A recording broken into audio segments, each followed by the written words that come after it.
Head coach na ng isang bagong koponan sa PBA, si pambansang kamao Manny Pacquiao. Paano na kaya yung pagsasanay niya para sa kanyang susunod na laban sa boxing? Nakatutok si Mav Gonzalez.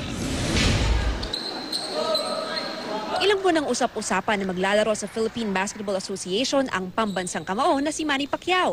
Pero ngayong araw, nilinaw ni Pacman na hindi siya magiging player kundi head coach ng PBA expansion team na Kia. Before boxing, talagang ang hilig ko ay basketball. Sa ngayon, head coach ako.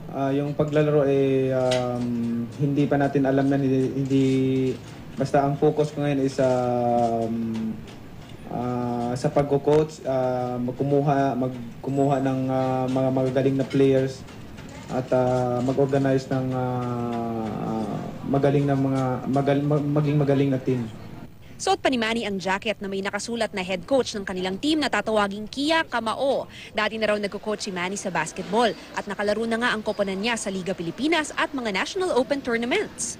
Malaki ang maidala ko, especially ang larong basketball kasi kailangan strategy at maraming mga different style ng laro. At magagamit ko siguro yung experience ko as a boxer, paano mag-training, especially sa training. Yung mga players maganda na sila. Baka kunin din daw niyang player ang 6'7" niyang pinsan na si Rene Pacquiao na magpapadraft sa Agosto. Sa November 23 ang susunod na laban ni Pacquiao at makakasabay ng kanyang training camp ang pagbubukas ng PBA season sa Oktubre. Time management lang daw ang katapat para mapagsabay niya ito, lalo pat sa Pilipinas naman ang training niya. Pero di pa rin naman daw sarado ang pinto sa paglalaro ni Manny sa PBA. Mav Gonzalez, nakatutok, 24 oras.